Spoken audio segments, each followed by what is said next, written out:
welcome to another episode of Declutter Me, podcast about organizing and decluttering your life. This is episode 7, and I'm joined as always by your host, Shelina. Hey there. Hi, how are you doing? I'm good, thanks. So what do we have slated for this episode? So today I'm going to talk about one of my favorite rules, which I use all the time with all my clients and with myself, which is if you buy one, get rid of two. Anything that comes into your life, you need to get rid of two things that are already in your life because you need to make space for the new thing coming into your home. So if you do buy clothes when you go on to a sale, say you buy 5 things, then you have to get rid of 10 things. Ooh, that's really not going to go down so well with a few people, is it? Well, true, but think about it it doesn't have to just be clothes. So if you buy 5 clothes this time, you don't have to get rid of 5 items of clothes in your wardrobe. You could do your kitchen, you could lounge, you could get rid of magazines. It could be anything, but at least you're doing that and getting rid of 2 things. So you make space in your house. And the more you do this, the more it will build up and you'll end up getting more and more space in your house as well. So that's one thing I always say to people. And the way to do it on a regular basis is what I do is I've got a big IKEA basket that I bought. I put it in my wardrobe, and every time I open my wardrobe, or most of the time, I will see something I don't like in my wardrobe now and put it into this basket.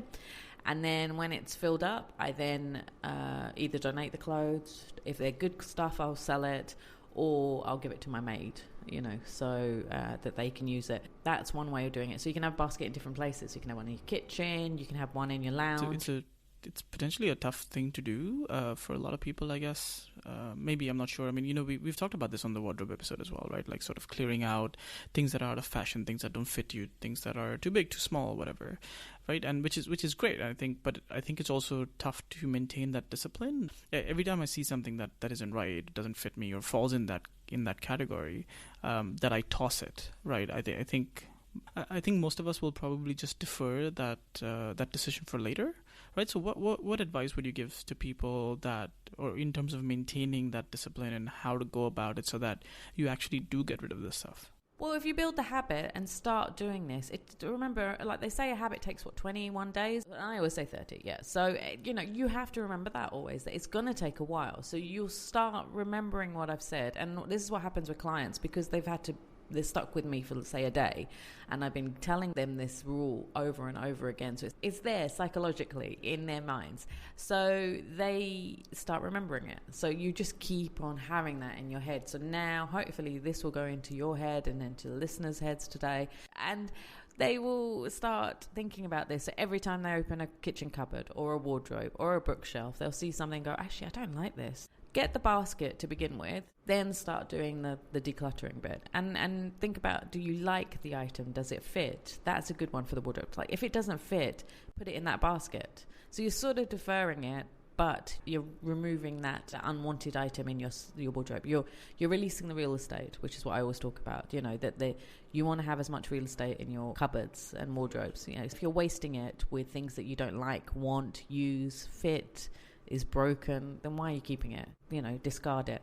So do that as much as possible. And if you do that and you build up and you have a full basket, you can then think about the fact that you've already done the buy one, get rid of 2 rule. So if you buy one thing, you've got rid of 5 things already. So, if you do that all the time, it builds up. And the main thing of this rule is that you want to just get more space in your house, in your cupboards, in your wardrobe.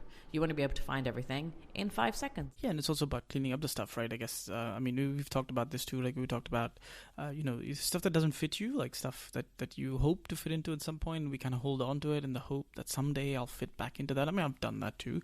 It's about sort of getting rid of that as well. Yeah, and that just in case, like if it's too big and you love it, put it in another bag, like get a paper bag, put it all in there and take it to the tailors and ask them to fix it for you. If you don't do that, then donate it. If you don't do it within, say, 2 weeks of finding it, donate it. Because you're never going to do it. Yeah, I really like the idea of having this sort of bin, as you say, or whatever, to, right there, when it comes to sort of getting rid of the stuff, because I think it kind of removes a lot of the cognitive overload that we might have. Because sometimes you look at stuff and it doesn't fit. It's stuff you don't want to wear. You might be something you want to donate, but then you kind of just be like, okay, well, what am I going to keep it right now? And I'm not going to donate it right now, so I'll just hold on to it and I'll defer this decision. And instead, this kind of gives you this opportunity to be like, okay, well, take it out, dump it right away in that bin, and so then you're just dealing with the bin. And you don't have to, set time away, like to do the decluttering, which is what freaks people out and what stops people from even starting the process.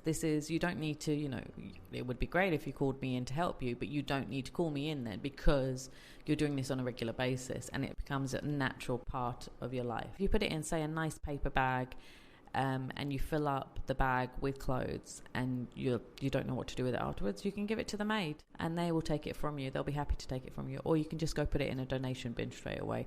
So that's another easy thing, because you've got a bag straight away that you can easily most of the cities now anyway will they do tend to have options when it comes to the stuff. You have these large collective donation bins and things like that you can drop off all the stuff to, and then they take care of it. A lot of places will have organizations that will take it and actually manage the donation, right? Exactly. And then, or if it's good stuff, practically brand new and designer, you can give it to one of those companies that will take it from you. And then if you have more than 10 items, they'll come and pick it up from you. So that's another bonus. So if you have so many items ready to give away, they'll come and take it, so you're prepared for them to visit you. How would you apply this to stuff that's perhaps not obvious, right? Like not clothing. I think you mentioned, for example, the kitchen and kitchen utensils and stuff like that. Like how would you apply this there?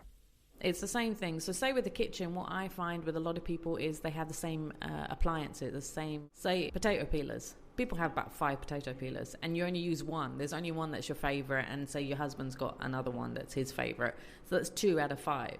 And you have different maids all the time and they all have a different one that's favourite, So you don't need that many potato peelers. Just need one, and an extra one just in case. Maybe, but not really, because you can go buy a new one immediately. They sell them everywhere.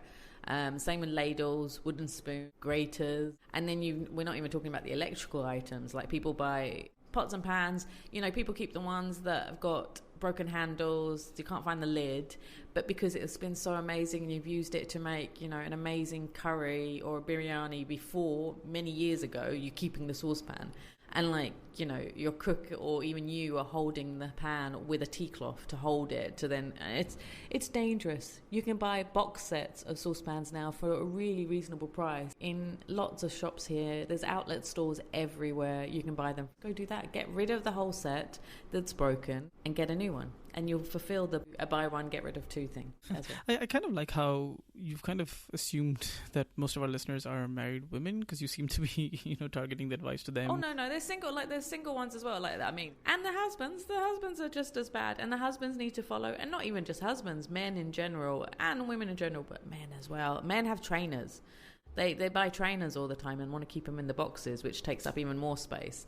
But if you're going to buy a pair of trainers, get rid of 2 of the trainers. Unless they really are limited edition, there's only 50 in the world and they're worth about $5,000. Right. There's an exception to the rule rather than the rule, right? Yeah. But unfortunately, a lot of guys, and I'm sure a lot of them will make comments, will say, they have about 50 pairs of Adidas trainers or Nike trainers because... Which I guess brings me to the question, and it's gonna, I'll probably get a lot of flack for it, but I'll ask it anyway. What would you tell women about that? Because, how do you reconcile with the fact that you have to get rid of 2 shoes every time you want to buy a new pair? We can succeed in it, and I do with clients all the time, is that we go through all the shoes and you find shoes that the soles have come off, the straps are broken, it looks awful colour, the suede has come off. Those shoes, why are you keeping them? You've got more shoes to wear. And then there's the ones that are uncomfortable. Like, if they're uncomfortable, you're never going to wear them. If you couldn't wear them before, you're not going to wear them now. And, with ladies who have become pregnant, their body changes, and the feet especially. For some reason, the feet don't go back to what they used to be. So if you had lovely petite feet before you got pregnant, After that, you're never going to fit into them. Like, it's a miracle if you can fit back in those shoes in that size. So those ones you have to get rid of. So that's a good time to do the get rid of 2 buy 1 thing. And you can buy nice new shoes that will fit you properly and will be comfortable and you'll feel happy wearing, instead of keeping all these ones that you don't wear and you're just keeping just because they're expensive and look nice in the box. That's it, I think, for today. So if they want to reach out and find out more about this rule and they need help to get organised, they can go to declutterme.com. So it's declutterme.com. Otherwise, they can follow us on our social media at any time. Well, thank you, Shelina. As always, guys, you can subscribe to the show in any podcast player of your choice. Just look for Declutter Me. That's DECLUTTR space ME. You can also find information about this episode, links to show notes and all this other stuff at declutterme.com/podcast. We'll see you next week.